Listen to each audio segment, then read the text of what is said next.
Welcome to episode 104. I'm in a cafe here, nice and warm again.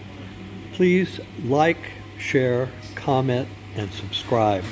This is about a continuing story of the girl I met who danced tango with me and said that she wanted the baby to know tango. And what happened, follow-up, and people ask me, well, whatever happened to her? Click on the link below to find out the answer. My true adventures with her are in my ebook, $1 Billion Tango, in the description. What happened was I went on this cruise and for a week in Thailand, and then when I came back, not too so after that, that's when I saw her and this happened. And then I had to go to Europe to work, so I was on a plane to Paris, and I went to Paris, and I didn't come back until, the end of the year, I think. So basically, I never saw her again. And then when I came back into town, I never saw her again. So I don't know what happened to her, where she is or whatever. So that's what happened. She disappeared. But we had a great time. And like I said, we worked together. She was living in a student place in a big old warehouse. And it had a dance floor in it. And the Houston Ballet was practicing there. He was doing some avant-garde ballet stuff there that they couldn't really do at the Ballet Foundation. And so they all wanted to dance tango. So she and I, we organized for her. She wanted to do it, and we did it. We organized a tango group, and we had the Houston Ballet involved. And they have a big dance floor in this warehouse. And the warehouse even had a restaurant in it, which was an Indonesian place where you could get food. And also, the warehouse was illegal, very illegal. It was cleared by the fire department and the police department because it was just down the street. And this is where the bar owners would come after the bars closed at 2 or 3 o'clock in the morning. They would come to this warehouse, and we'd all have mixed drinks until the sun came up. So this is a crazy artist warehouse.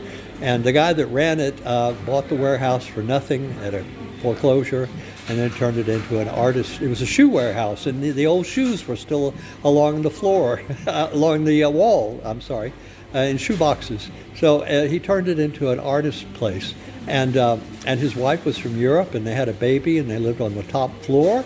And all of this is in my book, by the way, which if you buy it, it's at Amazon.com. It's called $1 Billion Tango, chapters 1 through 25.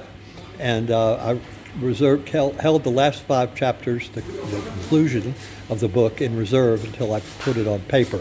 It's an ebook, but you can buy it. I think it's $9.95. And you can read about what I did with this girl and I, what we did together when we created this tango milonga in this old artist warehouse. And we had a blast doing it.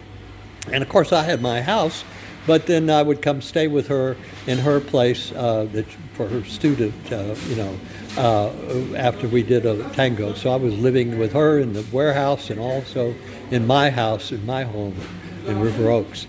And so it was we had a great time. She's a great girl.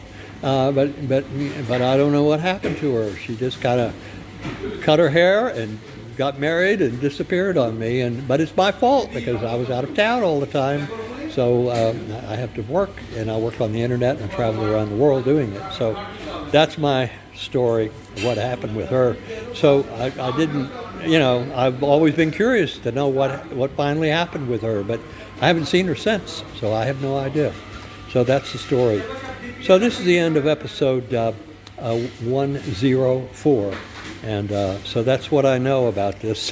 But she left me with that big question is, I want the baby to know tango. When she danced with me in a dark, deep red dress and fully pregnant after I lived with her.